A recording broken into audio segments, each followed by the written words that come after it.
Why do you keep winning in the last minute and the last second, last play? What's going on? Why can't you win earlier? I don't know. I suppose I should probably take blame for that one. I don't know. I think sometimes we must like putting ourselves under pressure. And you know, we all said to each other in that last few minutes, we need to dig deep now. We've let them score. We can't let anything else. We need to get this ball, keep it safe, and score. Defence is not on top today. Was it 56, 54 or something ridiculous? But excitement throughout. Yeah, and the thing is, we know when you play in the likes of Halifax, you've got a couple of fast players such as Jeremy and Rob. And it defensively, it tests you, but I think it works both ways. And you know, we're missing Muller today, which has changed the squad a little bit. And Becky has come in and played 80 minutes and played blindingly as well. So two women on the pitch, so, you know, that's got to be a positive for the sport in general. We'll get back to Leeds and winning in some moment, but for the sport in general and what it looks like visibly, that's got to be a positive. Yeah, absolutely. I'm always an advocate for getting more women into the sport, and I will always say, hand on heart, I love the fact it's mixed. I would never advocate for it to be split, but to have Becky come into our squad, it's the first time at domestic level that I've played in years with another female, and actually it's quite nice. Somebody else who goes, get them into line. But no, it's just a positive, and it's showing other people who are maybe playing in different leagues or are looking at the sport and wanting to have a go but unsure. If we can do it at elite level, you know, there's nothing stopping them. So yeah, absolutely. Unbeaten in the league. I don't know if you've secured the shield or not. It's close. Hopefully they'll give you a medal this year. That's the type of thing for them. What is it about this Leeds side? Because that's 2 games in a row now I've been down here and you've won in the last minute. What is it internally that keeps you going? It's the crowd. The crowd, like, we call this place our fortress, and yeah, occasionally, you know, I say occasionally, the last 2 games it's been tight, but it's that crowd, and they're there to back you up and give you that extra edge. You know, today I've had my niece in the crowd, go on to Joe Bear, go, you smash it. Whether or not people around her appreciated that.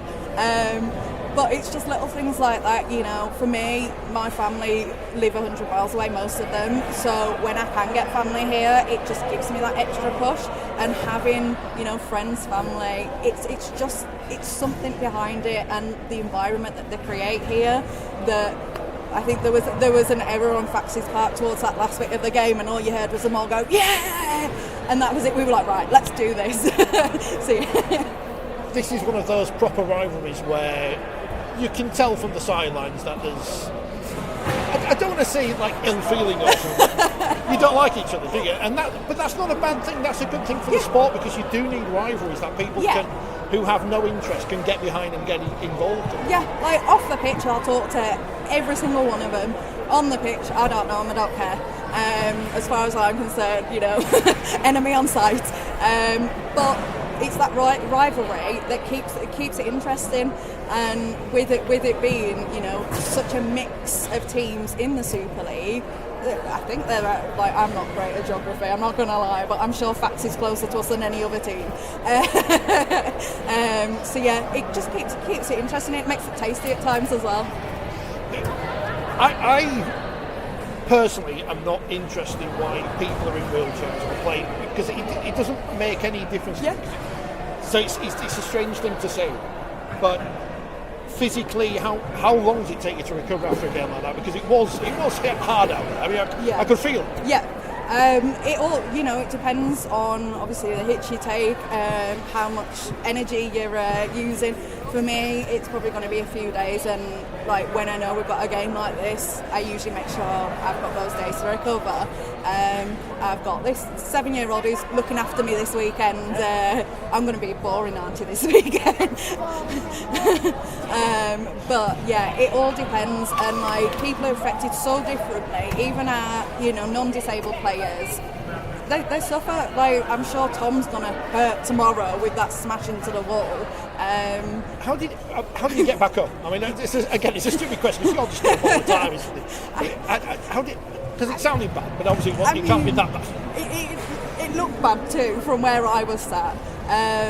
But yeah, it's just that resilience, and you know, I know for myself personally, when stuff like that happens, I put it the best I can. I put it to the back of my mind. Crack on. I can suffer later, and I'll have a pity party later.